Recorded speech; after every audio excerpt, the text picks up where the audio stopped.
আমরা আসলে প্রোগ্রামিং এর থিওরি বেস নিয়ে এখানে আলোচনা করব না। ঠিক আছে? আমরা এখানে আসলে প্রোগ্রামিং এর কোডিং পার্টটা নিয়ে একটু আলোচনা করব। মানে কোডিং, ঠিক আছে? প্রোগ্রামিং যে পার্টটা। ঠিক আছে? আমার কথা কি বুঝতে পারছেন? আচ্ছা, ঠিক আছে। তো একটা প্রোগ্রামিং শুরু করতে গেলে আমাদের অনেক সময় প্রশ্ন আসবে যে এই কোডটা করে দেখাও, এইটা সি প্রোগ্রামিং এ করে দেখাও। হ্যাঁ? তো সেগুলো শুরু করতে গেলে আমাদের কি, কি প্রয়োজন? একটু সহজভাবে। যাতে আমরা নির্ভুলভাবে প্রোগ্রামিংটা শেষ করে আসতে পারি।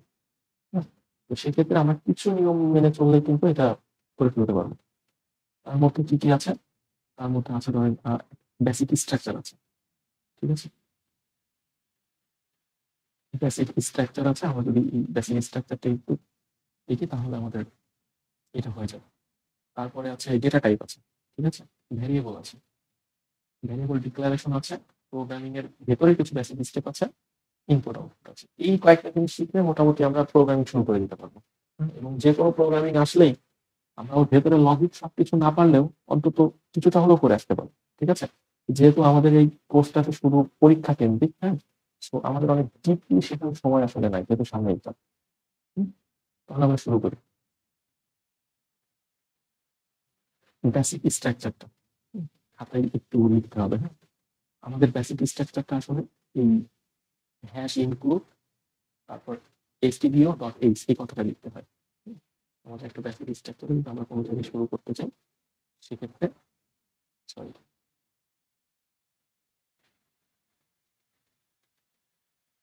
Hash include stdio dot H দেওয়ার পরে ইন্টিজার মেইন ফাংশনটা লিখতে হয়, ফার্স্ট ব্র্যাকেট শুরু শেষ এবং সেকেন্ড ব্র্যাকেট শেষ, ভেতরে রিটার্ন জিরো। এই হলো আমাদের বেসিক স্ট্রাকচার। এখন কথা হলো এই জিনিসগুলো আসলে কি? এই যে hash include dot H, integer main, return zero, এই প্রত্যেকটার একটা মিনিং আছে। এই মিনিং গুলো কি? যেমন হলো এই ইনক্লুড, তারপরে আপনার স্টুডিও ডট এইচ, এই কথাগুলোর মিনিং আছে। যেমন ইনক্লুড মানে কি? যুক্ত, তাই না? যুক্ত বা সংযুক্ত এরকম সামথিং। তো এই ইনক্লুড মানে কি যুক্ত করা হয়েছে এখানে? এখানে যুক্ত করা হয়েছে স্টুডিও ডট এইচ। স্টুডিওটার ব্যাপারটা কি? স্টুডিও ব্যাপারটা হলো S E T I O dot H. Studio কথাটা হলো এসটিডি হলো স্ট্যান্ডার্ড, স্ট্যান্ডার্ড। আর এই আইও কথাটা হলো ইনপুট আউটপুট। ঠিক আছে? Standard input output. আর এই ডট এইচটা হলো হেডার ফাইল।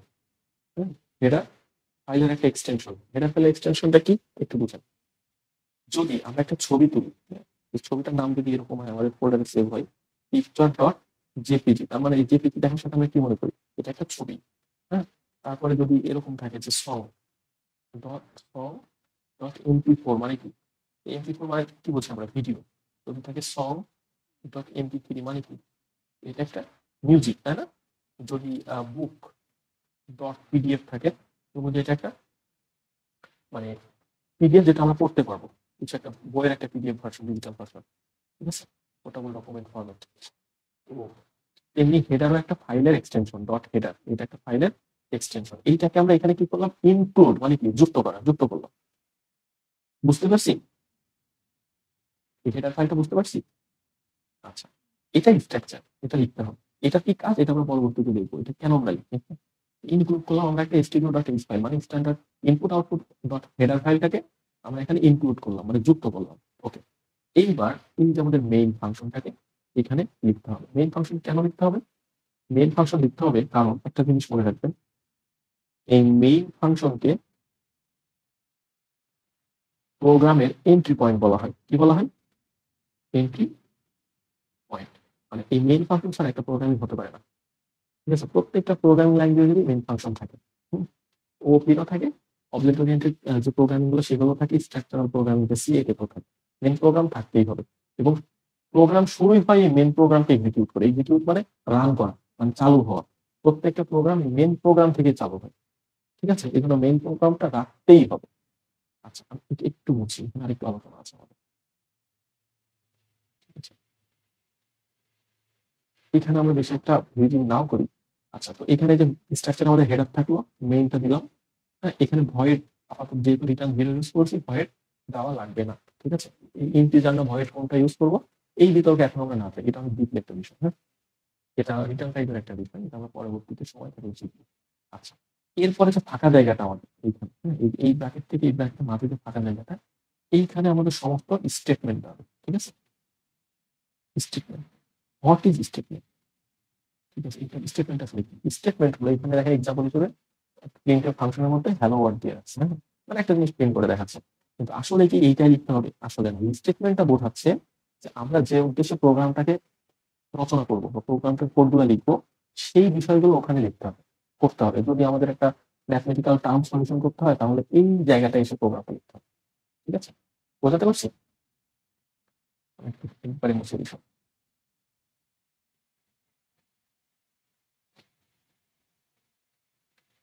আচ্ছা, মানে এই যে ফাঁকা জায়গাটা আমাদের, এই ফাঁকা জায়গাটা এসে আমাদেরকে সবকিছু লিখতে হবে। ঠিক আছে, যদি আমাদের বলে কোনো একটা জ্যামিতি, কোনো একটা সমীকরণ মিলাইতে, হ্যাঁ, ম্যাথমেটিক্যাল কোনো সমীকরণ মিলাইতে, অথবা কোনো লজিক চেক করতে, কন্ডিশন শর্ত চেক করতে, হ্যাঁ, তো সে সবগুলা কোথায় শুরু করবো আমরা? এইটুকের মধ্যে, এইখান থেকে শুরু করে এই রিটার্ন জিরো রাখ করবো, এই জায়গাটুকুর মধ্যে আমার সমস্ত প্রোগ্রাম লিখবো, পারবো না? আচ্ছা, সবার শেষে যেহেতু আমরা এখানে ইন্টিজার ইউজ করছি, তার মানে এই ফাংশন একটা ইন্টিজার টাইপ নাম্বার রিটার্ন করবে, সেখানে আমরা আপাতত রিটার্ন জিরো রেখে দিই, এই ব্র্যাকেটটা শেষ করে দিই। আচ্ছা, তাহলে আমাদের যদি আমরা একটু চেষ্টা করি যে আমাদের যদি স্ট্রাকচারটা লিখতে বলা হয়, সেক্ষেত্রে আমরা কিভাবে লিখবো? সেক্ষেত্রে আমরা এইভাবে লিখবো। যদি আমাদের প্রথমে একটা প্রোগ্রাম আসে, একদম প্রথমে মনে করেন প্রশ্নটা পড়ার পর আমরা বুঝতেছি না আমরা আসলে কি করবো, হ্যাঁ, প্রথমে যেটা করবো আমরা স্ট্রাকচারটা লিখে ফেলবো, ইনক্লুড stdio ডট এইচ, স্ট্রাকচারটা লিখে ফেলবো। দেন কি লিখতে হবে? ইন্টিজার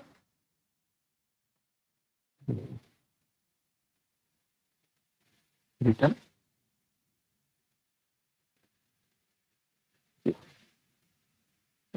স্ট্রাকচারটা লিখে ফেললাম। এখন এই যে যেখানে ছোট হাতের অক্ষর সেখানে ছোট হাতের, যেখানে বড় হাতের বড় হাতের, যেটা যেভাবে আছে সেটা সেইভাবে লিখতে হবে, কারণ সি প্রোগ্রামিং কে বলা হয়, প্রোগ্রাম হলো কেস সেন্সিটিভ। ঠিক আছে, কেস সেন্সিটিভ মানে ছোট বড় অক্ষর ও মিলাইতে পারে না, ওকে যেটা দিতে হবে সেটাই করতে হবে। ঠিক আছে, আচ্ছা, স্ট্রাকচার কি আমরা পারবো? আচ্ছা, স্ট্রাকচার যদি আমরা পারি তাহলে আমরা একটু নিচের দিকে যাই। আচ্ছা, লিখতে পারবো তাই না? দাও। আচ্ছা, এখন আমাদের একটা জিনিস শিখতে হবে, এটা হলো প্রিন্ট ফাংশন। কি ফাংশন? Print function. এই প্রিন্ট ফাংশনটা কিভাবে লিখতে হয়? PRINT, প্রিন্ট, এফ, এফ মানে কি? এফ এ ফাংশন। ঠিক আছে, আর প্রিন্ট মানে কি বলেন তো? প্রদর্শন করা একটা কিছু, তাই না? দেখানো বা প্রদর্শন করা, তাই না? বা ছাপানো, একই কথা। ঠিক আছে, তার মানে এমন একটা ফাংশন, হ্যাঁ, প্রিন্টএফ আমরা এইভাবে এক্সপ্লেন করতে পারি। প্রিন্টএফ এমন একটি ফাংশন যে ফাংশনের মাধ্যমে আমরা কোনো কিছু প্রদর্শন করতে পারি, কোনো কিছু বলতে সি প্রোগ্রামিং এর কোনো কিছু, তাই না? আচ্ছা, তো সেটা প্রিন্টএফটা কিভাবে লিখতে হয়, স্ট্রাকচারটা কি, এই দেখেন এখানে কিছু পয়েন্ট আছে, সেগুলো একটু আমরা করি। প্রিন্টএফ সি প্রোগ্রামিং এর একটা built in function. Built in function বলতে কি হচ্ছে? বিল্ট ইন কথাটা মনে রাখবেন, বিল্ট, এটা দেখুন, বিল্ট ইন ফাংশন এটা হলো আমাদের ফোনে কিছু অ্যাপস থাকে, হ্যাঁ, নতুন ফোন কেনার পরে, যেমন সিটিংস, তারপরে কন্ট্যাক্ট, তাই না? তারপরে থাকে অ্যালার্ম, অ্যালার্ম তো থাকে না, মানে ক্লক থাকে, ক্লক, তারপরে কি থাকে বলেন তো? মেসেজ থাকে, এরকম কিছু অ্যাপস থাকে না, অটোমেটিক থাকে, এগুলোকে আমরা ইনস্টল করি না, অটোমেটিক থাকে, অটোমেটিক মোবাইলের হার্ডওয়্যারের মধ্যে দেওয়া থাকে, তাই না? মোবাইলের সিস্টেম সফটওয়্যারের মধ্যে দেওয়া থাকে, সরি, সিস্টেম সফটওয়্যারের মধ্যে অটোমেটিক দেওয়া থাকে বাই ডিফল্ট, হ্যাঁ, মানে বিল্ট ইন, ওগুলো অলরেডি ওর ভিতরে তৈরি করা আছে। বিল্ট ইন, বিল্ট মানে কি? তৈরি করা না, মানে অলরেডি বিল্ট ইন, তৈরি করা ওর মধ্যে। ঠিক আছে, এইভাবে বুঝবো। তার মানে প্রিন্টের এমন একটা ফাংশন যেটা আমরা তৈরি করি, প্রোগ্রামিং এর মধ্যে তৈরি করা আছে। এর এই কথাটা বলার কারণ হলো পরবর্তীতে না আমরা নিজেদের প্রয়োজন মতো বিভিন্ন ফাংশন তৈরি করব, এগুলোকে বলা হয় ইউজার ডিফাইন ফাংশন। আমরা তো ইউজার, আমরা ফাংশন তৈরি করব। ঠিক আছে, কিন্তু এইটা ইউজার ডিফাইন ফাংশন না, এইটা সি প্রোগ্রামিং এর ভেতরে তৈরি করা আছে। কোথায় তৈরি করা আছে জানেন? এই যে এই প্রিন্টএর মধ্যে আমরা কিছু লিখলে সেটা প্রদর্শন করবে। হ্যাঁ, এই যে প্রিন্টএর সাহায্যে আমরা যে কোনো মেসেজ বা আমাদের ফলাফল আউটপুট হিসেবে প্রদর্শন করতে পারি, একদম সহজ ভাষায় লেখা। এই যে ফাংশনটা কোথায় লেখা আছে জানেন? এই যে stdio.h আছে না, এই যে স্ট্যান্ডার্ড ইনপুট আউটপুট হেডার যে ফাইলটা, এর মধ্যে এই প্রিন্টএফ এর মানে যে এক্সপ্লেনেশন করা আছে, কোডটা করা আছে, যার জন্য এইটাকে আমরা যখন ইনক্লুড মানে যুক্ত করতেছি, তখন আমরা এই প্রিন্টএফ এর মধ্যে কোনো কিছু লিখলে বা কোনো কিছু দিলে সেটা প্রিন্ট হচ্ছে। বুঝতে পারছি? আচ্ছা, অবশ্যই মনে রাখতে হবে প্রিন্টএফ এর সব লেটার জন্য লোয়ার কেস ইউজ করি। মানে এই যে প্রিন্টএফ ছোট হাতের পি হবে, সবগুলো কি স্মল লেটার হবে, মনে থাকবে? প্রিন্টএফ। আচ্ছা, প্রিন্টএফ ফাংশনের মধ্যে ব্র্যাকেটের মধ্যে অবশ্যই ডাবল কোটেশন লিখতে হবে এবং তার মধ্যে যা দিব সেটাই প্রিন্ট হবে। এই যে ডাবল কোটেশন দিতে হবে এরকম, এবং সবশেষে একটা ক্লোজিং অর্থাৎ সেমিকোলন দিতে হবে। সেমিকোলন এই যে এটা দেখেন এখানে দেওয়া আছে। স্ট্রাকচারটাকে আমরা এখন পারবো, বুঝতে পারবো? আচ্ছা, আরো বিস্তারিত কিছু বিষয় আছে প্রিন্টএফ সম্পর্কে, এগুলো আমরা পরবর্তীতে শিখবো। এখন আমাকে একটা কথা বলেন তো, শিখলাম স্ট্রাকচার শিখলাম তাই না? স্ট্রাকচার শিখলাম, দ্বিতীয়ত কি শিখলাম? প্রিন্টএফ শিখলাম। আচ্ছা, প্রিন্টএফে কি শিখলাম? আমরা ডাবল কোটেশনের মধ্যে যা দিব তাই কি হবে? শো করবে, তাই না? শো করবে। আচ্ছা, বিশ্বাস করি না স্যার, দেখান, বল, বলতে পারবেন? বলেন স্যার বিশ্বাস করি না, দেখান, চলেন আমরা একটু দেখি, যেহেতু ছোট করে ডেমো করবে।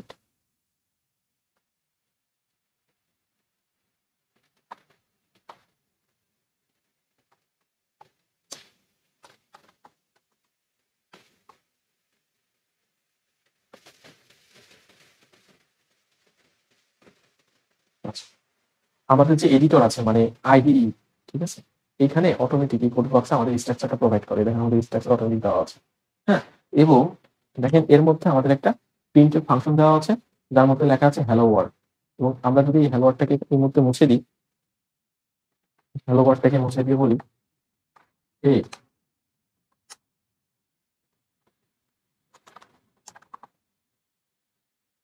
ওইটাই প্রিন্ট করবে, তাই না? এটা আমরা যদি এখন এটা রান করি, এই যে হে আইসক্রিম খাওয়া প্রিন্ট হয়েছে, তাই না? আচ্ছা, এরপরে যদি আমরা আরেকটা প্রিন্টএফ নিই, সেখানে যদি আমরা লিখি যে এরকম ডট ডট দিই, হ্যাঁ, ক্লোজিং দিলাম, এই যে সেমিকোলন অবশ্যই দিতে হবে। এরপরে আরেকটা প্রিন্টএফ দিলাম, এর মধ্যে হ্যাঁ, কোন ব্রেক কোলন? হ্যাঁ, ওই একসাথে, হ্যাঁ একসাথে, এই যে ঠিক আছে, হোক, আমরা প্রিন্ট করতেছি, পাশাপাশি প্রিন্ট হচ্ছে। যদি আমরা চাচ্ছি যে একটার পর একটা প্রিন্ট হবে, তাহলে লাস্টে এসে একটা ব্যাকস্ল্যাশ এন, এখানে যদি আমরা একটা ব্যাকস্ল্যাশ এন দিই, তাহলে নতুন লাইনে এসে এগুলো প্রিন্ট হবে। ঠিক আছে, হ্যাঁ, যা ইচ্ছা তাই প্রিন্ট করতেছি আমরা, পারবো না এগুলো প্রিন্ট। এখন আমরা আমাদের নাম প্রিন্ট করি যে hello my self Shamsul Arifin. তারপরে কি করবো? এখানে এসে আমরা ক্লোজিং করে দিব, দিয়ে রান করবো। Myself hello myself Shamsul Arifin print হচ্ছে, তাই না? তার মানে আমরা বুঝলাম যে আমাদের এর মধ্যে যেটা লিখবো সেটাই প্রিন্ট হবে। Is it clear? আচ্ছা, আরো কিছু বিষয় আছে আমাদের, হ্যাঁ, প্রিন্টের ব্যাপারে, সেগুলো আছে পার্সেন্ট ডি। এইটা আমরা কি করবো পরবর্তীতে শিখবো, খুব দ্রুত শিখবো। ঠিক আছে, এখানে কারো কোনো কোশ্চেন আছে প্রিন্টের নিয়ে? বুঝছেন কিন্তু? আচ্ছা, ঠিক আছে, তার মানে আমরা প্রিন্টেড পারবো, রাইট?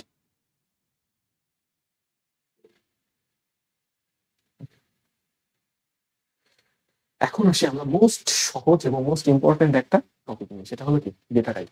আচ্ছা, এই যে পাশে যে ছোট করে ডট গুলো আছে, বুলেট পয়েন্ট, এগুলো আমরা একটু পড়ে ফেলি, হ্যাঁ, তাহলে আমাদের জীবন সহজ হয়ে যাবে। সি প্রোগ্রামিং এ বিভিন্ন ডেটা নিয়ে কাজ করতে হয়। আচ্ছা, এইটাকে প্রোগ্রামিং না বলে আমরা মনে করেন এখন একটা রান্না শিখতেছি। কি শিখতেছি? রান্না। হ্যাঁ, তো প্রোগ্রামিং ডেটা রান্না শিখতেছি। তো রান্নার ক্ষেত্রে আমাদের কি নিয়ে কাজ করতে হয়? বিভিন্ন উপাদান নিয়ে কাজ করতে হয় না? উপাদান নিয়ে কাজ করতে হয়, তাই না? উপাদান, উপাদানগুলো কি থাকে? যেমন আমাদের, হ্যাঁ, তেল থাকে, তারপরে চাল ডাল স্পাইসি মশলা থাকে, তারপরে কাঁচা মাংস থাকে, মাছ মাংস থাকে, তাই না? মানে কাঁচা তরকারি তরকারি থাকে, হ্যাঁ। এই ব্যাপারগুলো, এগুলো উপাদান, এই বিভিন্ন উপাদান নিয়ে কাজ করতে হয়। এখন আমরা এই প্রত্যেকটি উপাদান এক একটা ক্যাটাগরিতে ভাগ করে ফেলতে পারি না? যেমন আমরা আহ, যে কাঁচা তরকারিগুলো বলি, এগুলোকে আমরা কি বলে ফেলতে পারি? সবজি, তাই না? আচ্ছা, আমরা মুরগির মাংস, গরুর মাংস, অন্যান্য মাংসগুলোকে ডিরেক্ট আমরা একটা ক্যাটাগরি দিয়ে দিতে পারি না? এগুলো কি? মাংস। এর মধ্যেই তো ওগুলাই বোঝায়। আচ্ছা, তারপরে আমরা যদি আপনার সব যে এলাচ, দারুচিনি সবকিছু যে মশলাগুলো আছে, এগুলাকে টোটালি আমরা মশলা বলি, তাই না? বিভিন্ন টাইপে ভাগ করে দিচ্ছি না? হ্যাঁ, বিভিন্ন টাইপে ভাগ করে দিচ্ছি। এই মসলা বলতে তো আমরা ওগুলা বুঝি, মাংস বলতে তো আমরা ৩-৪ রকমের মাংস বুঝি, সবজি বলতে তো আমরা মোটামুটি অনেক সবজি বুঝি, তাই না? আচ্ছা, এই যে এক একটা ক্যাটাগরিতে ভাগ করে দিলাম দিলাম না? হ্যাঁ, কিন্তু সবগুলাকে কি বলা হচ্ছে? উপাদান। এখন যদি আমি বলি উপাদানের টাইপ, তাহলে উপাদানের টাইপ টাইপ মানে কি? ধরন বা শ্রেণী। আর উপাদানের টাইপ কি হলো? এই যে সবজি, মাংস, মসলা, তাহলে রান্না করতে গেলে এই জিনিসগুলো লাগে। তেমনি ডেটা, ডেটা মানে অ্যাকচুয়ালি কি? ডেটা অনেক আছে পৃথিবীতে। হুম, ডেটা অনেক আছে, সবকিছুই ডেটা, পড়ালেখার মধ্যে প্রচুর ডেটা আছে। কোন ক্ষেত্রে কোন ডেটা লাগবে এটাই বড় কথা। যদি চিকিৎসার সিস্টেম ধরেন, আমরা চিকিৎসার ক্ষেত্রে, একটা চিকিৎসার ক্ষেত্রে ডেটা কোনগুলা? রোগী, তাই না? রোগীর কি ব্লাড, তারপরে ওর বিভিন্ন রোগের সিমটম, তারপরে ওর বিভিন্ন মানে প্রেসক্রিপশন, আর পূর্বের প্রেসক্রিপশন, তাই না? এই সবগুলাই তো ডেটা। ডেটা না এগুলো? এই ডেটাগুলো দেখে তো ওই রোগীর কি হবে না হবে এগুলো সবাই চেক করে। আচ্ছা, আমরা যখন আপনার পড়ালেখা নিয়ে চিন্তা করি, কোন জায়গায় পড়তে যাই, তখন আপনি কেমন স্টুডেন্ট, আপনি কি পড়তে ভালোবাসেন, কোন জায়গায় উইক, এই সবগুলোই তো ডেটা। বিভিন্ন ডেটা অ্যানালাইসিস করা হয় এইভাবে। তো আমরা আসলে অত ডিপে যাব না। আমাদের প্রোগ্রামিং এ, সি প্রোগ্রামিং আমরা বেশি আসলে কিন্তু ম্যাথমেটিক্যাল কারণ নিয়ে কাজ করতে পছন্দ করি, হ্যাঁ? তো ম্যাথমেটিক্যাল কারণ নিয়ে কাজ করতে গেলে বিভিন্ন সংখ্যার প্রয়োজন হয়। কি প্রয়োজন হয়? সংখ্যা। ঠিক আছে? নাম্বার। হুম। তারপরে আরো আছে, সি প্রোগ্রামিং আরো আছে ক্যারেক্টার নিয়ে কাজ করা যায়। এ, বি, সি, এইসব এগুলোকে আমরা কি বলি? অ্যালফাবেট বলি। কিন্তু এখানে আমরা বলবো কি? ক্যারেক্টার। ঠিক আছে? আচ্ছা। তো এই পয়েন্টগুলো আমরা একটু পড়ি। সি প্রোগ্রামিং এ বিভিন্ন ডেটা নিয়ে কাজ করতে হয়। আচ্ছা। ডেটার বিভিন্ন শ্রেণীবিন্যাস থাকে। ডেটার বিভিন্ন শ্রেণীবিন্যাস থাকে। আমি এখানে এক্সপ্লেইন করছি বিভিন্ন শ্রেণীবিন্যাস। আচ্ছা। প্রোগ্রামিং এ ব্যবহৃত ডেটার এই শ্রেণীবিন্যাসকেই ডেটা টাইপ বলে। খুব সহজ ভাষা। প্রোগ্রামিং এ ব্যবহৃত ডেটার এই শ্রেণীবিন্যাস মানে বিভিন্ন ডেটার যে শ্রেণীবিন্যাস প্রোগ্রামিং এ ব্যবহৃত হয়, এগুলাকে অ্যাকচুয়ালি ডেটা টাইপ বলে। আচ্ছা। প্রোগ্রামিং এ আমরা সাধারণত নাম্বার এবং ক্যারেক্টার এই ডেটা টাইপ নিয়ে কাজ করব। মানে প্রোগ্রামিং এ বলতে সি প্রোগ্রামিং এ আমাদের এই এইচএসসি লেভেলে আমরা সাধারণত নাম্বার এবং ক্যারেক্টার এই দুইটা ডেটা টাইপ নিয়ে কাজ করব। আচ্ছা। পূর্ণ সংখ্যার নাম্বারগুলোকে ইন্টিজার টাইপ বলে এবং দশমিক সংখ্যা বা ভগ্নাংশযুক্ত সংখ্যাকে ফ্লোট টাইপ বলে। তার মানে পূর্ণ সংখ্যা 25, 14, 2, 5, 8, 3, হ্যাঁ, 256, এই যে স্বাভাবিক যে সংখ্যাগুলোকে, এইগুলোকে আমরা কি বলবো? ইন্টিজার টাইপ ডেটা বলবো। সংক্ষেপে লিখবো কি? ইন্ট। হ্যাঁ। আর যেগুলো আমাদের ভগ্নাংশ দশমিক যুক্ত, যেমন এই যে 03, তার মানে 33.03 অথবা 24.34, এই দশমিক যুক্ত সংখ্যা আর কি, হ্যাঁ, decimal point, floating point, radix point, এই দশমিক যুক্ত সংখ্যাগুলোকে আমরা কি বলবো? Plot, plotting point, plot. ঠিক আছে? এইটা বলবো। আচ্ছা, তারপরে কি বলতেছে? যদি অক্ষর নিয়ে কাজ করতে হয়, যেমন এ, বি, সি, মানে যে কোনো কিছু লিখতে গেলে, হ্যাঁ, যদি এরকম ডেটা নিয়ে কাজ করতে হয় এ বি সি ডি, সেক্ষেত্রে আমরা ক্যারেক্টার, সংক্ষেপে ক্যার, ঠিক আছে, এই ডাটাটা ইউজ করবো। হুম? আচ্ছা, এখানে দেখেন এক্সাম্পল দেওয়া আছে। এখানে একটু এই আমি যেহেতু রেকর্ডিং করতেছি, পরে দেখা যাবে, হ্যাঁ, এই যে স্বাভাবিক সংখ্যা এগুলা, প্লটিং টাইপ এগুলা, ক্যারেক্টার টাইপ এগুলো। এখন স্যার বুঝলাম, কিন্তু ব্যাপার হলো এখানে আপনাদের এই শর্টে কিছু বিষয় আছে, এটা একটু বুঝাই দেবে, তাই না? যেমন এই যে লং, শর্ট, এগুলোর একটা ব্যাপার আছে, তাই না? আচ্ছা, তো এগুলো একটু বুঝুন, একটু বুঝেন। আচ্ছা, ধরেন এইখানে একটা ব্যাপার আছে, সেটা হলো প্রোগ্রামিং এর একটা একটা স্কেলে চলে প্রোগ্রাম সবসময়, বা কম্পিউটার বা সিস্টেম, মানে ও খুব মিতব্যয়ী। মিতব্যয়ী বুঝেন? কেউ কি বলতে পারবেন মিতব্যয়ী মানে কি? বা হিসাবই? হ্যাঁ, মিতব্যয়ী মানে কি বলতে পারবেন? হ্যাঁ, হিসাব করে। একটা আছে কৃপণ, মানে ব্যয় করতেই চায় না, আর একটা মিতব্যয়ী মানে সে হিসেব করে চলে। ঠিক আছে? দুইটা কিন্তু দুইটা মিনিং, হ্যাঁ। তো প্রোগ্রামিং আসলে সিস্টেম ম্যানেজমেন্ট, যেটা খুব হিসাব করেও চিন্তা ভাবনা করে। যেমন দেখেন, আমরা যোগ করব আমাদের একটা দোকানে, মনে করেন সব 5 টাকার মাল বিক্রি হয়, 5 টাকা থেকে 10 টাকা, 5 টাকা থেকে 10 টাকার মালামাল বিক্রি হয়, হ্যাঁ। তো সেখানে কি আমাদের এমন কোনো হিসাবের দরকার আছে, ক্যালকুলেটর, যেখানে 100-200 কোটি টাকা হিসাব যোগ বিয়োগ করা যায়? প্রয়োজন আছে? নেই। হ্যাঁ, আমাদের এতটুকু হলেই না। হ্যাঁ, ভবিষ্যতে যদি বাড়ে সেক্ষেত্রে ভবিষ্যতের বিষয় পড়ে। যদি এমন হয় যে না আজকে ৳৫ ৳১০ আছে ভবিষ্যতে এটা ১০ লাখ ১৫ লাখ হিসাব হবে। তখন আমরা বড় চিন্তা করব। ঠিক আছে? তো সেক্ষেত্রে ব্যাপারটা হয় কি যে যদি আমাদের এরকম ২১৪ হ্যাঁ? তারপরে আপনার ১০০৬ এইরকম বা ৫৫ এরকম ছোট, ছোট সংখ্যা নিয়ে যোগ বিয়োগ করা হয় স্বাভাবিক সংখ্যা সেক্ষেত্রে আমরা শুধু ইন্টিজার ব্যবহার করব। কিন্তু যদি অনেক বড় চলে যায়, হ্যাঁ? এর একটা রেঞ্জ আছে। আমরা যদি একটু সার্চ করে দেখতে পারবো যে ইন্টিজার রেঞ্জ ইনসি তো দেখা যাচ্ছে যে এর রেঞ্জ হয়ে যায় মাইনাস 32,768 তাই না? মাইনাস 32,668 থেকে প্লাস 32,700 সরি 768 থেকে প্লাস 32,767 পর্যন্ত রেঞ্জ বুঝা গেছে? মানে এই ইন্টিজারের মধ্যে আমরা কি করতে পারবো মাইনাস আমরা তো এই যে মাইনাস এটাও তো একটা সংখ্যা তাই না? তো মাইনাস 32,000 থেকে শুরু হইতে মাইনাস 32,768 থেকে প্লাস 32,767 পর্যন্ত আমরা স্টোর করতে পারবো। প্লটের ক্ষেত্রেও সেম আমরা ছোটখাটো দশমিক সংখ্যা 33 পয়েন্ট সাপোজ 33.04 অথবা 340 দশমিক এরকম সামথিং কিছু আমরা এই প্লটের মধ্যে রাখতে পারবো কিন্তু যখন লার্জ স্কেলে চলে যাবে অনেক বড় সংখ্যা যেমন এরকম যদি আসে 34 32 56 দশমিক সামথিং অনেক বড় কিছু সেক্ষেত্রে আমরা ইউজ করবো ডাবল এই যে ডাবল ইউজ করবো এটা মনে করেন ধরে নেন অনেক বড় জায়গা বোঝাতে পারছি আচ্ছা আচ্ছা গুড তো ডেটা টাইপ নিয়ে কি আর কারো কোনো কোশ্চেন আছে আচ্ছা তাহলে কি আমাকে একটু বলবেন এটা এই 24টা কি ডেটা টাইপ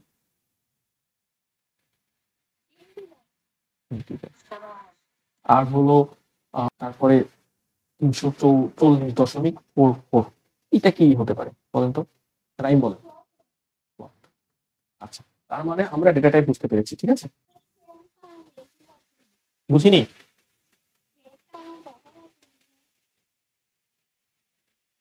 এখানে কি কালার দিব আচ্ছা কালো দিই এ কি কি ডেটা টাইপ বলেন তো রাইম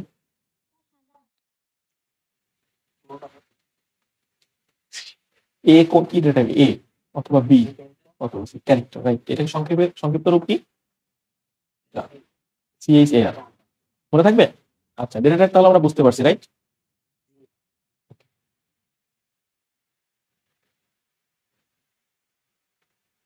আচ্ছা এখন আমাদের আরেকটা টার্মস ভ্যারিয়েবল আপনারা খাতায় নোট করতেছেন তো ল্যাকিংস গুলা আচ্ছা ভ্যারিয়েবল জিনিসটা কি তার আগে বলে রাখি ভ্যারিয়েবলের বাংলা হলো কি চলো এই বাংলা চলো যেটা ম্যাথে আমরা ব্যবহার করি ম্যাথে চলো নাম শুনছি না চলোকে চলো আচ্ছা তো ভ্যারিয়েবলটা আসলে কি চলেন একটু পড়ি ভ্যারিয়েবল হলো টেম্পোরারি মেমোরি ঠিক আছে এখানে বানানটা ভুল গেছে আচ্ছা সহজ কথায় বললে কম্পিউটারের মেমোরিতে একটি জায়গা যেখানে আমরা কোনো তথ্য সংরক্ষণ করতে পারি টেম্পোরারি কথাটার মানে কি টেম্পোরারি মানে এই আছে এইটাই তাই না তো একটা টেম্পোরারি মেমোরি যার মধ্যে আমরা কোনো তথ্য সংরক্ষণ করতে পারি মেমোরির মধ্যে তো আসলে আমরা কিছু সংরক্ষণ করি তাই না অডিও ভিডিও আমাদের ফোনের মেমোরিতে আমরা সংরক্ষণ করি কিন্তু কম্পিউটারের মেমোরিতে তো মানে যে কোনো তথ্য সংগ্রহ করতে পারি বিশেষ করে হিসাব নিকাশ সবকিছু তো বিষয়টা হলো টেম্পোরারি মেমোরির একটা এক্সাম্পল ঠিক আছে এটা হলো ক্যালকুলেটরের কথা চিন্তা করেন একটা ক্যালকুলেটর অনেকগুলো বাটন থাকে তাই না আর এখানে একটা ডিসপ্লে থাকে এখানে অনেকগুলো বাটন থাকে ঠিক আছে অনেকগুলো বাটন থাকে তো আমরা যদি যখন 5-এ চাপ দিই উঠলো 5 এরপরে যোগের চিহ্ন চাপ দিলে যোগ উঠলো 6-এ চাপ দিলে 6 উঠলো ইকুয়াল করলে 7-5-11 দেখালো আচ্ছা এরপরে একটা বাটন থাকে না এসি নামে এরকম সামথিং এই বাটনে ক্লিক করলে কি হয় সব মুছে যায় তাই না যদি এমন হতো যে মুছতেছে না এটা যোগ করতেছেন করে ওইটাই থাকতেছে আর মুছতেছে না তখন তো ভয়াবহ অবস্থা হতো মানে প্রত্যেকটা হিসাব নিকাশের জন্য নতুন নতুন ক্যালকুলেটর লাগতো তাই না তো এইটা করে কি এই যে মেমোরি তৈরি এর মধ্যে যে মেমোরি আছে এই মেমোরির মধ্যে 5 আসে এখানে 6 আসে দেন এসিতে চাপ দিলে এগুলো আমার ক্লিয়ার হয়ে যায় মেমোরিটা ক্লিয়ার হয়ে যায় মানে টেম্পোরারি মেমোরি মেমোরিটা আবার ক্লিয়ার হয়ে যায় আবার নতুন করে তৈরি হয় আবার মুছে যায় কথাটা কি বোঝাতে পারছি আচ্ছা তারপরে এখানে দেখেন আরেকটু এক্সপ্লেইন মানে সহজ ভাষায় করা আছে সেটা হলো এটাকে ফাঁকা বক্স বলতে পারো এবং আমরা ইচ্ছে মতো এই বক্সের নাম দিতে পারি যাকে আমরা বলি ভেরিয়েবল নেম ওকে এখন যে টেম্পোরারি মেমোরি গুলো তৈরি হয় কম্পিউটারের মধ্যে হ্যাঁ এই মেমোরি আমরা ইচ্ছে মতো নাম দিতে পারি এই নামটা কিভাবে দিব সেটা আমরা একটু পরে বুঝবো আচ্ছা এই বক্স বা টেম্পোরারি মেমোরি বা ভেরিয়েবলের মধ্যে আমরা ভ্যালু রাখবো। তবে মনে রাখতে হবে যে টাইপের ভ্যারিয়েবল ঘোষণা করা হবে সেই টাইপের ভ্যালু রাখতে হবে। মানে আমরা যে টেম্পোরারি মেমোরিটা নিব, মনে করি এটা একটা মেমোরি, এর একটা প্রথমে কি থাকবে, একটা নাম থাকবে। আচ্ছা, এই ভ্যালু এর মধ্যে আমরা কি রাখবো, এর মধ্যে আমরা ভ্যালু রাখবো, তাই না? ভ্যারিয়েবলের মধ্যে ভ্যালু রাখবো। আচ্ছা, কি ভ্যালু রাখবো? যে টাইপের ডেটা নিব, আমরা একটু আগে ডেটা টাইপ শিখলাম না? আমরা মনে করো যদি ইন্টিজার টাইপের ডেটা নিই, তাহলে ইন্টিজার টাইপেরই মানে ডেটা এখানে রাখবো। সেক্ষেত্রে যদি আমরা এখানে 3 নিই, 3 যাবে এর মতো। ঠিক আছে? এখন কখনো এরকম হবে না যে আমি 3.34 এই জিনিসটা ইন্টিজারের মধ্যে রাখতে পারবো না, কারণ এটা হলো ইন্টিজার। আমরা শুধুমাত্র যে টাইপের ডিক্লেয়ার করা হবে, হ্যাঁ, ওই টাইপের ডেটা রাখতে পারবো। কিভাবে সেটা করা হবে আমরা আস্তে আস্তে দেখবো। আচ্ছা, এখানে উদাহরণ দিয়ে দিচ্ছি, আমরা এই উদাহরণটা এখন এই মুহূর্তে বুঝবো না, একটু পরে বুঝবো। ঠিক আছে? তবে এতটুকু পর্যন্ত ইন্টিজার এজ, এজ মানে কি, বয়স, বয়স 23। এখানে ইন্টিজার হলো ডেটা টাইপ, আমরা জানি। আর এখানে এজটা হলো কি, ভেরিয়েবল নেম। যেমন এই যে বক্স, বক্সের নামের আগে বক্স লেখা আছে, তার মানে বক্স বলতে আমরা এটাকেই বুঝবো। আপনাদের রুমে একটা জিনিস আপনার আম্মু আনলো, এনে বললো এটা একটা বক্স। 2 দিন পরে আপনাকে যদি বলে রুম থেকে বক্স আনতে, আপনি কিন্তু ওই জিনিসটাই আনবেন, কারণ আপনাকে শেখানো হয়েছে কি এটা বক্স, তাই না? আপনার আপনি ছোটবেলায় পিচ্চিকালে আপনার আম্মু যদি আপনার হাতে মোবাইল দিয়ে বলতো এটা টিভি, এবং কিছুদিন পরে বলতো যে যাও তো রুম থেকে টিভি নিয়ে আসো, আপনি কিন্তু মোবাইল নিয়ে আসবেন। ঠিক আছে? কারণ আপনাকে ওইটাই শেখানো হয়েছে। তো এখানে এসটাই আমাদের কি, ওই সে ভ্যারিয়েবল টেম্পোরারি মেমোরি। এটা একটা নাম দিছি, এই নামেও সব জায়গায় পরিচিত হবে। এবং এই এজ মানে আমরা কি বুঝবো এখন? এজ মানে আমরা বুঝবো 23, 23। ঠিক আছে? এজ এজ মানে 23, এই যে বুঝলাম, কারণ এখানে ডিক্লেয়ার করা আছে। ওকে, তারপরে কি আছে? ভ্যারিয়েবলের নামের ক্ষেত্রে প্রথমে নাম্বার ব্যবহার করা যাবে না। স্পেশাল ক্যারেক্টার যেমন ডলার সাইন, ঠিক আছে, মডুলাস, তারপরে মডুলাস সাইন, তারপরে এটা কি বলে, মডুলাস বা পার্সেন্ট সাইন বলে অনেকে, এনিওয়ে, তারপরে এন্ড সাইন, এগুলো ব্যবহার করা যাবে না। যেমন ধরেন এখানে এজ লিখছি, আমি এখানে লিখলাম নাম্বার, একটা নাম্বার নিলাম ভেরিয়েবল, হ্যাঁ, নাম্বার দিয়ে এর মধ্যে দিলাম 45। ঠিক আছে? এটা ঠিক আছে, কিন্তু আমি কখনো এরকম করতে পারবো না যে একটা ডলার সাইন দিলাম, এবার লিখতেছি নাম্বার। এটা হলো যে কোয়েরি হয়ে যায়, যে কোয়েরি পরে বুঝবেন আপনারা। তারপরে আমরা কখনো এর মধ্যেও ইউজ করতে পারবো না, এরকম ডলার সাইন দিয়ে কিছু একটা ইউজ করতে পারবো না। এর আগে আমরা কোনো নাম্বার ইউজ করতে পারবো না। যেমন যদি আমাদের 2টা নাম্বার নেওয়ার লাগে, তাহলে নাম্বার 1, নাম্বার 2, সেক্ষেত্রে আমরা এইভাবে নিতে পারবো না। 1 নাম্বার এইভাবে নিতে পারবো না, আমাদের নিতে হলে কিভাবে নিতে হবে, নাম্বার 1, নাম্বার 2, পরে 2 1 2 দেওয়া যাবে, আগে দেওয়া যাবে না। ঠিক আছে? এরকম কিছু নিয়ম মানতে হবে। আরেকটা ব্যাপার আছে, মনে করেন আপনি ফার্স্ট নাম্বার, সেকেন্ড নাম্বার এই হিসাবে নেবেন, সেক্ষেত্রে স্পেস দেওয়া যাবে না। সেটা কি? সেটা হলো, ধরেন আপনি নিবেন ফার্স্ট নাম্বার, তাহলে FIRST, ফার্স্ট স্পেস দিয়ে যদি আপনি নাম্বার দেন, এটা নিবে না। ভেরিয়েবল নেমের মধ্যে স্পেস হয় না। সেক্ষেত্রে আপনি 2টা ভাবে এইভাবে লিখতে পারেন। কিভাবে? ফার্স্ট দিলেন, দিয়ে একটা আন্ডারস্কোর দিয়ে সাথে লাগানো, দেন আপনি এইভাবে লিখতে পারেন নাম্বার। ঠিক আছে? অথবা আপনি এইভাবে লিখতে পারেন ফার্স্ট, সাথে এনটা বড় হাতে দিয়ে নাম্বার। ঠিক আছে? এই 2টা ভাবে লিখতে পারেন। এই বোঝাতে পেরেছি আমি? আচ্ছা, তাহলে ঋতু বলেন তো, ভ্যারিয়েবল জিনিসটা এক কথায় আপনি যা বুঝছেন সেটা বলবেন। ভ্যারিয়েবল জিনিসটা কি? হ্যাঁ, আপনি এটাকে কিভাবে বুঝছেন? এটা মানে তো চলক বুঝছি আমরা। এটা দিয়ে কি করা হয়? এক কথায় বলে দেন সহজভাবে। তার মধ্যে আমরা ভ্যালু রাখি, তাই না? এবং ভ্যালু গুলো পরবর্তীতে ব্যবহার করি। উপমা কি বুঝছেন? আচ্ছা, মাইশা, রাইম সবাই বুঝছেন?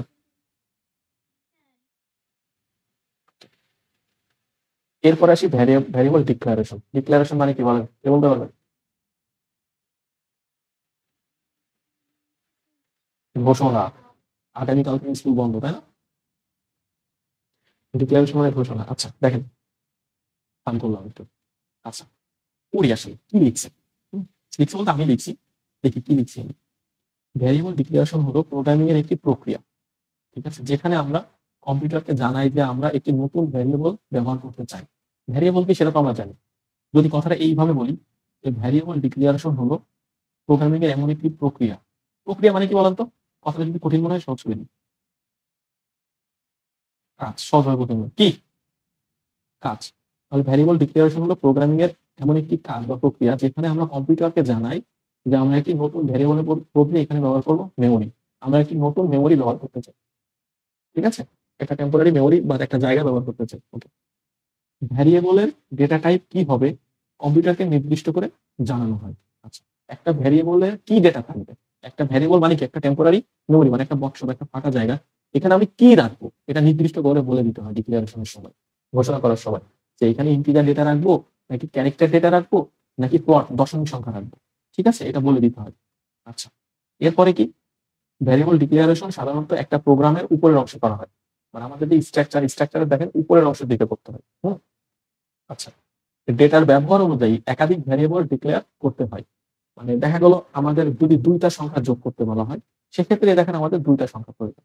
হ্যাঁ, কিন্তু যদি বলা হয় যে 10টা সংখ্যা যোগ করো, ঠিক আছে, সেক্ষেত্রে আমাদের অনেক প্রয়োজন, তাই না, অনেকগুলো ভ্যারিয়েবল, অনেকগুলো মেমোরি প্রয়োজন। যেমন আমরা যখন 10টা সংখ্যা কিভাবে যোগ করে, বা একটা রিয়েল লাইফ এক্সাম্পল যদি চিন্তা করি, মনে করেন আমরা বাজার করতে যাই না, তো বাজার থেকে আসার পরে যদি হিসেব করি, চাল, ডাল, ক্যালকুলেটর অনেকগুলো তুলি না, সবগুলো একটা হিসাব আসে না? হ্যাঁ, একের পর যেগুলো সাইন্টিফিক ক্যালকুলেটর অনেকগুলো হিসাব করা যায় না, যোগ দিয়ে দিয়ে। তো ভ্যারিয়েবল ডিক্লেয়ার কিভাবে করা হয়, উইথ ভ্যালু, মানে ভ্যালু সহ ভ্যারিয়েবল ডিক্লেয়ার কিভাবে করা যায়, আর ভ্যালু ছাড়া কিভাবে করতে হয় সেটা একটু দেখি। প্রথমে দিতে হবে ডেটা টাইপ। তাহলে একটা ডেটা টাইপ আমি দিলাম ইন্টিজার। আমরা এই যে ফরম্যাটটা মনে রাখবো, হ্যাঁ, যে ফরম্যাট। আচ্ছা, প্রথমে ডেটা টাইপ, তারপরে কি বলতে ভ্যারিয়েবলের নেম, আমি একটা নেম দিলাম, সাপোজ যে এক্স একটা নাম দিলাম। আচ্ছা, তারপরে ইকুয়াল ভ্যালু, ভ্যালু দিলাম এই যে 15, তারপরে সেমিকোলন, শেষ। ঠিক আছে, এই যে ইন্টিজার নাম্বার 10, ইন্টিজার নাম্বার 210। তাহলে এটা যদি আমরা প্লটিং দিয়ে করি, তাহলে কি, এই যে প্লট নাম্বার 3 ইকুয়াল টু হয়তো প্লট পাই, এই যে পাই মান যেটা পিআই, এইভাবে ভ্যারিয়েবল ডিক্লেয়ার করতে হয় ভ্যালু সহ। ঠিক আছে। আচ্ছা, তাহলে মানে কি আমরা এগুলো নিয়ে এখন কাজ করতে পারবো না?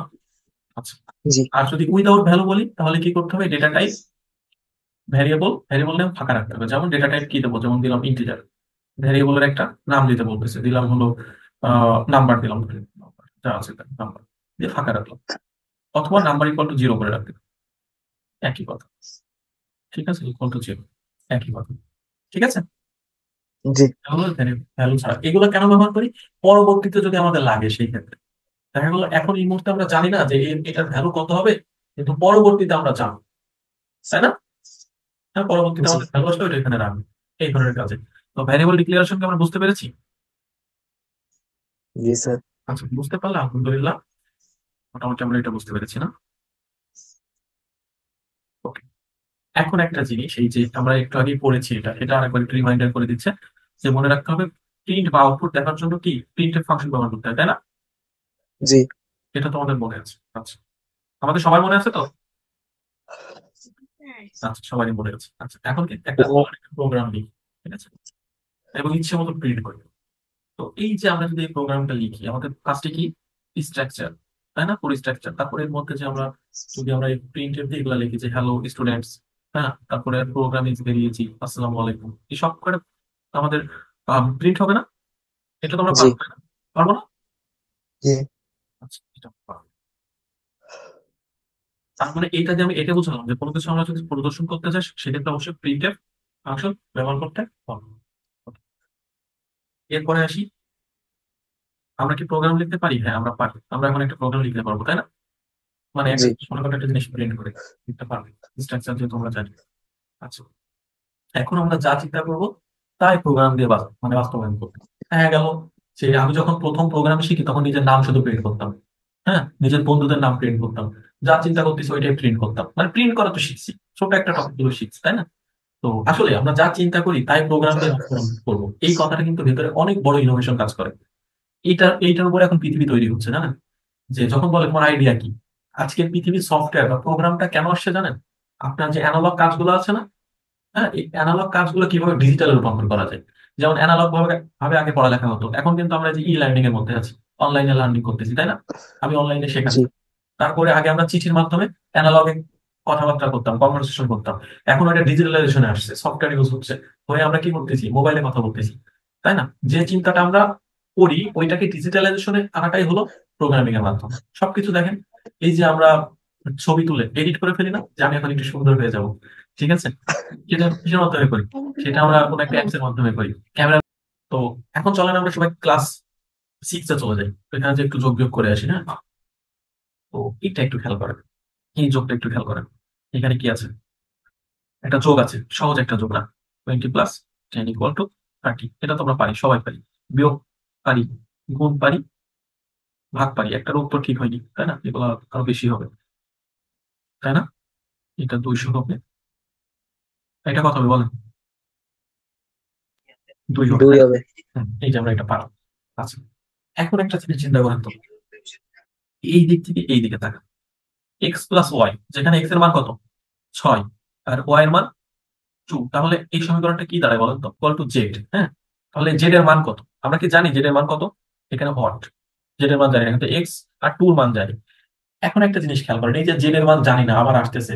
হ্যাঁ, এই যে আমরা যখন আমরা ফলাফলটা বের করতেছি 6 - 2 মানে কত 4, এই টাইপের হচ্ছে কিসের মান, জেড এর মান, তাই না? এই 4টা হচ্ছে জেড এর মান, এই যে এখানে জেড এর মান কত 4, এইটার উপর বেস্ট করে। হ্যাঁ, তো জেড স্যার এর মান এটা আমি কাকে, বুঝছি, হ্যাঁ এটা আমি বুঝছি। আচ্ছা ঠিক আছে। তো জেড এর মান এই যে 4 ক্যালকুলেট আসতেছে, তার মানে আমরা পরবর্তীতে মান রাখতেছি এখানে, তাই না? মান কিসের জন্য রাখতেছি পরবর্তীতে, সো ফলাফলটার জন্য আমরা একটা কি রাখতেছি, জেড রাখতেছি, যাতে এর মধ্যে আমরা উত্তরটা রাখতে পারি, উত্তরের জন্য জেড। এইটাই আসলে আমাদের চলক, ম্যাথমেটিকে এটাকে আমরা কি বলতাম, চলক বলতাম, ক্লাস 6, 7, 8, 9 যখন পড়তাম, তাই না? এইটাকে এখন প্রোগ্রামিং এ এটাকে বলা হচ্ছে ভ্যারিয়েবল, যে এর মধ্যে এই ডেটা আসতেছে, এর মধ্যে এটা আসতেছে, তাহলে জেড এর মান কত। ক্লিয়ার? ম্যাথটা বুঝতেছি তো, তাই না? জি স্যার। এইটা যদি আমরা এখন বুঝতে পারি তাহলে কি করতে হবে, ম্যাথটি প্রোগ্রামের মাধ্যমে করবো, তাই না? এখন ওই ম্যাথটা আমরা প্রোগ্রামের মাধ্যমে করবো, কিভাবে করবো চল এখানে একটু পড়ি আগে। ইনপুট হিসেবে এক্স এবং ওয়াই এর মানগুলো সেট করি, যেহেতু সব পূর্ণ সংখ্যা নিয়েছি তাই ইন্টিজার ডেটা টাইপ ব্যবহার করা হয়েছে, এটাকে কি বলে, ভ্যারিয়েবল ডিক্লারেশন। এই পুরো অংশটাকে কি বলে, variable variable declaration. Declaration. Variable declaration. ঠিক আছে, আচ্ছা এটা মনে রাখবেন, পুরো অংশটাকে কি জানো, আমরা প্রত্যেকটার মধ্যে ইনপুট হিসেবে ইন্টিজার সংখ্যাগুলো নিয়েছি, এবং আমরা ভ্যারিয়েবল ডিক্লারেশন হচ্ছে ফরম্যাট, প্রথমে ডেটা টাইপ, তারপরে ভ্যারিয়েবল নেম, তার মধ্যে ভ্যালু অ্যাসাইন করছি, তাই না? তো এই পার্টটাকে আমরা কি হিসেবে ভাগ করছি, ভ্যারিয়েবল ডিক্লারেশন পার্ট। আচ্ছা, এইখানে যে কাজটা করছি এটা কি করছি, ফলাফল রাখার জন্য একটা ফাঁকা বক্স জেড নিলাম। আচ্ছা, জেড হিসেবে যেটা নিছি এটার মধ্যে কোনো মানটা 0 হিসেবে রাখছি, এটা ফাঁকা ফলাফল রাখার জন্য, ফলাফল রাখার জন্য। আচ্ছা, এক্স প্লাস ওয়াই যে যোগ করে জেড এর মধ্যে রাখছি, এই অংশটাকে বলা হয় এক্সিকিউশন। কি বলা হয়, এক্সিকিউশন। এক্সিকিউশন বা প্রসেস, প্রসেস এরিয়া। আচ্ছা, এরপরে কি বলতেছে, আমরা জানি কিছু প্রিন্ট করতে গেলে প্রিন্টএফ ফাংশন ব্যবহার করতে হয়, আমাদের ফলাফল প্রিন্ট করব প্রিন্টএফ এর মাধ্যমে। আচ্ছা, আমরা কি করতেছি, প্রিন্টএফ এর মধ্যে রেজাল্ট লিখছি, তারপরে একটা ক্লোন, সরি একটা ক্লোন দিছি, এই যে ডট পরে ডট নিচে ডট ক্লোন দিছি, দেওয়ার পরে পার্সেন্ট ডি দিছি, দিয়ে কমা দিয়ে আমাদের আউটপুটটা কোনটা, জেড না, জেড না আমাদের ফলাফল, এটাকে প্রিন্ট করে দিছি। তো আমাদের রেজাল্টটা এইভাবে দেখাবে, রেজাল্ট ইকুয়াল টু জেড এর মান কত হবে, 5 আর 2 7, এই যেটা আসবে, এইরকম আমরা রেজাল্ট দেখবো। এখন কথা হলো স্যার পার্সেন্ট ডি নিচে কি লেখা আছে, পার্সেন্ট ডি নিয়ে আমরা পরবর্তীতে আলোচনা করবো, আমাদের তো পার্সেন্ট ডি কি জিনিস মাথা দিয়ে ফেলাই, শুধু মনে রাখেন এখানে নিয়ম, তাই পার্সেন্ট ডি। আচ্ছা, এই প্রোগ্রামটা আমরা বুঝিনি কি, তাহলে দুইটা সংখ্যা যোগ করতে গেলে আমাদের প্রথমে কি করতে হবে, স্ট্রাকচার দাঁড় করাতে হবে, আমাদের স্ট্রাকচার লেখা শেষ। আচ্ছা, এরপরে কি করতে হবে, ভ্যারিয়েবল ডিক্লারেশন করতে হবে। ভ্যারিয়েবল ডিক্লারেশন ক্ষেত্রে আমাদেরকে প্রশ্নটা পড়তে হবে, প্রশ্নতে কি পড়তে হবে, যে প্রশ্নতে কয়টা আউটপুট নিতে বলছে, ইনপুট নিতে বলছে। তো যেহেতু আমাদের প্রশ্নে আছে যে দুইটা সংখ্যা যোগ করতে হবে, তার মানে আমরা নাপাতার দুইটা সংখ্যা নিয়ে ফেলি, ইন্টিজার নাম্বার 1 ইকুয়াল 5 নিলাম বা 7 নিলাম। আচ্ছা, নিচে আসলাম, ইন্টিজার নাম্বার 2 ইকুয়াল 5 নিলাম। আচ্ছা, এই দুইটা যখন আমরা যোগ করবো, ওই যে X plus Y equal to Z, Z এর মান কত, তার মানে এই দুইটা যখন আমরা যোগ করবো, যে ফলাফলটা আসবে, ফলাফলটা রাখার জন্য আমাদের একটা কি প্রয়োজন হবে, ভ্যারিয়েবল প্রয়োজন হবে। তো ওখানে আমরা জেড নিছি, এখানে আমরা অন্য নামে নিই, ইন্টিজার রেজাল্ট। এটাকে আমরা ফাঁকাও রাখতে পারি, আবার ইকুয়াল টু 0 করে রাখতে পারি। হ্যাঁ, আবার আমি 0 করে রাখলাম, আমার ভ্যারিয়েবল ডিক্লারেশন শেষ, আমার স্ট্রাকচার লেখা শেষ, আমার ভ্যারিয়েবল ডিক্লারেশন লেখা শেষ। আর কয়টা পার্ট বাকি আছে, আর দুইটা পার্ট বাকি আছে, একটা কি, একটা এক্সিকিউশন পার্ট, আরেকটা কি পার্ট, আরেকটা ফলাফল যেটা আসবে এক্সিকিউশনের পরে। এক্সিকিউশন মানে কি, প্রক্রিয়া, প্রক্রিয়াটা করা হলে যে প্রসেসটা আসলে করবো আমরা, যেটার উদ্দেশ্যে প্রোগ্রাম করা, ওই কাজটা, ওইটা শেষ ওটা হলে আবার যে প্রিন্ট ফলাফলটা টাইপের আসবে, কাজ। হ্যাঁ যে ফলাফলটা প্রিন্ট আসবে ওই ফলাফলটাকে প্রিন্ট করবে। প্রদর্শন কর। আচ্ছা, তো এক্সিকিউশনটা কিভাবে হবে, রেজাল্ট, রেজাল্টের মধ্যে কি আসবে, এই যে নাম্বার 1 যোগ নাম্বার 2 সেমিকোলন, প্রত্যেকটা লাইনের শেষে কিন্তু সেমিকোলন দিতেই হবে। এখন আমাদের ফলাফল কিসের মধ্যে আছে, রেজাল্টের মধ্যে আছে, তাহলে রেজাল্ট আমরা প্রিন্ট করে দিই। প্রিন্টএফ এর মধ্যে, এই যে প্রিন্টএফ এর মধ্যে, প্রিন্টএফ এর পর ব্র্যাকেট দিলাম, ব্র্যাকেট ক্লোজ করলাম, ওর মধ্যে ডাবল কোটেশন ইউজ করলাম, দেন এর মধ্যে আমরা লিখতেছি রেজাল্ট, সরি রেজাল্ট। এখন দেখেন আমি যদি শুধু রেজাল্ট লিখে স্পেস দিয়ে এটাকে প্রিন্ট করি তাহলে কি হয়,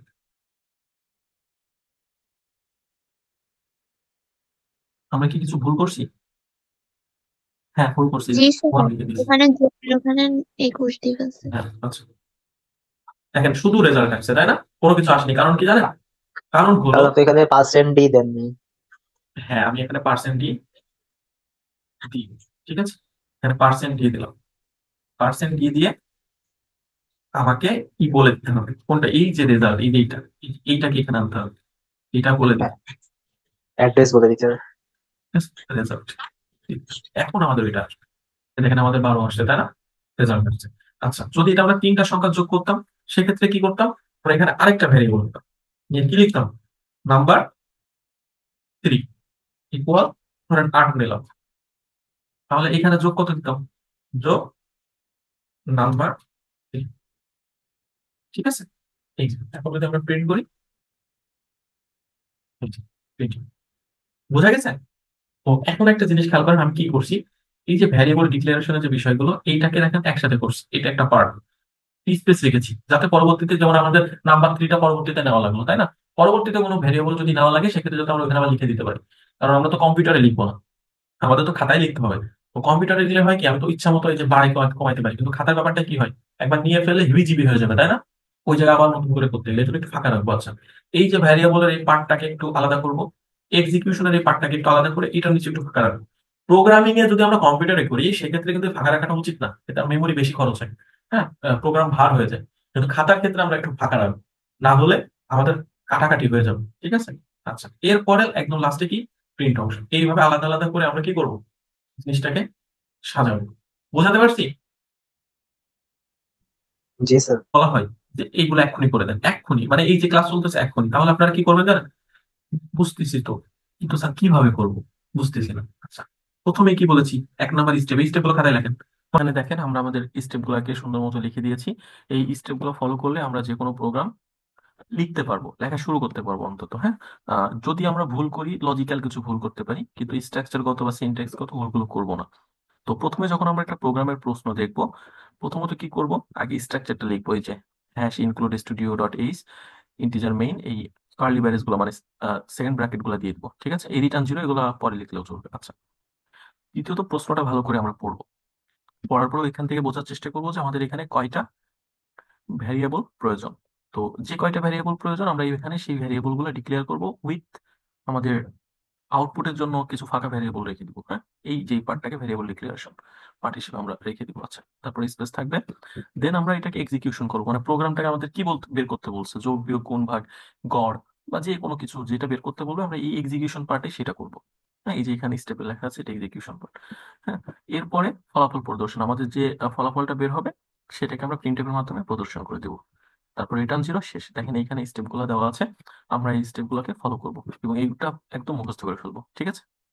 আচ্ছা, এখানে একটা জিনিস রিমাইন্ডার দিচ্ছে, মনে রাখতে হবে প্রতিটা লাইনের শেষে সেমিকোলন দিতে হবে। ওকে, আমরা তো এটা জানি।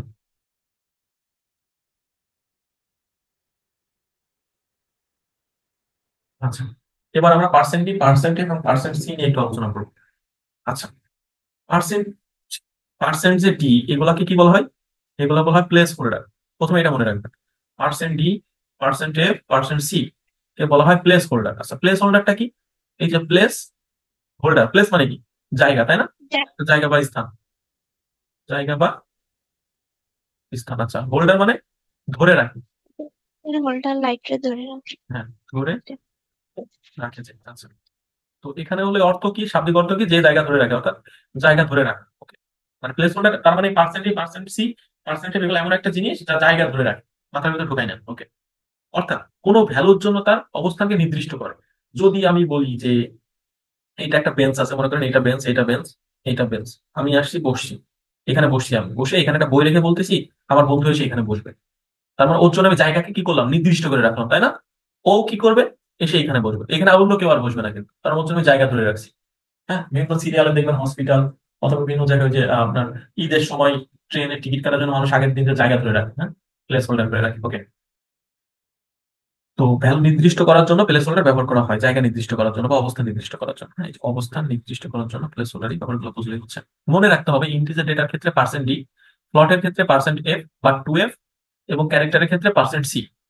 মানে যদি ইন্টিজার ডেটা হয় যেমন 2, 4, 6 এগুলোর জন্য ব্যবহার করতে হবে পার্সেন্ট ডি সরি। আর যদি 2.5, 3.55 এরকম সামথিং দশমিক থাকে সেক্ষেত্রে পার্সেন্ট এফ অথবা পার্সেন্ট 2f এটা ব্যবহার করতে হবে।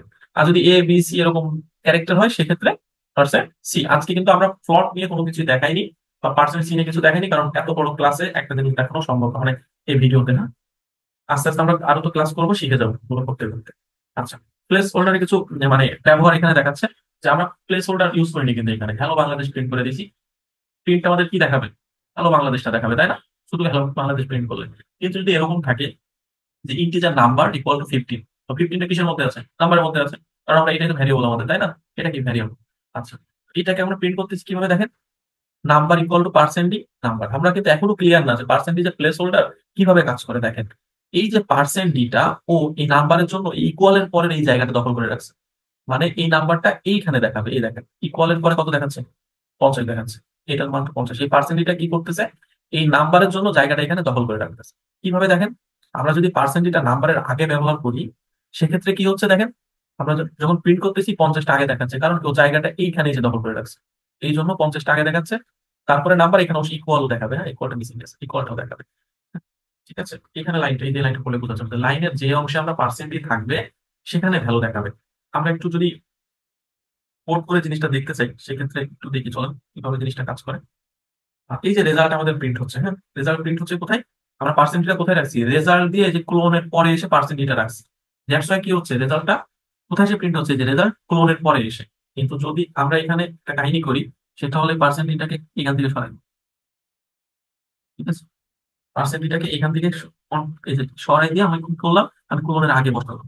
তার মানে কি, আমার পার্সেন্টেজ জায়গা কোথায় দখল করলাম? ক্লোনের আগে। এখন যদি আমরা এটাকে রান করি, কি সরি সরি ডিবাগার পয়েন্ট বসাই দিচ্ছি। সমস্যা হচ্ছে কি, এই যে রানটা আমার প্রায় যাচ্ছে। আচ্ছা, তাহলে দেখেন কি হচ্ছে, এই দেখেন ক্লোনের আগে পার্সেন্টেজ প্রিন্ট হয়েছে, তাই না?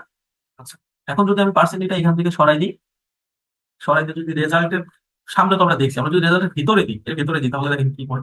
মনে করেন এখানে যে সেভ দিলাম, এখন কি হয় দেখেন, ওই দেখেন রেজাল্টের বানানের মধ্যে ঢুকে গেছে প্রিন্ট। ব্যাপারটা তাহলে বুঝছি যে আসলে আমাদের পার্সেন্টের কাজ কি। মানে এই পার্সেন্টটা কার জায়গা নির্দিষ্ট করতেছে বলেন তো বোমা? এই রেজাল্টের জায়গা নির্দিষ্ট করতেছে না? ওর জায়গাটা ধরতেছে না? তার মানে এই রেজাল্টটা আউটপুটের কোন জায়গাটা দেখাবে এইটা ডিপেন্ড করে পার্সেন্টের উপরে। ঠিক আছে, এখন মাল্টিপল পার্সেন্টিং কিভাবে ব্যবহার করে এটা দেখেন। তো আমরা তো এটা যোগ করছি, তাই না? তো আমরা যদি দেখাই যে sum of sum of percent D plus percent D, হ্যাঁ ইকুয়াল পার্সেন্ট ডি, এখানে 3টা পার্সেন্ট ডি আছে, সরি পার্সেন্ট ডি। তার মানে প্রথম পার্সেন্ট ডিটা জায়গা দখল করবে কার জন্য?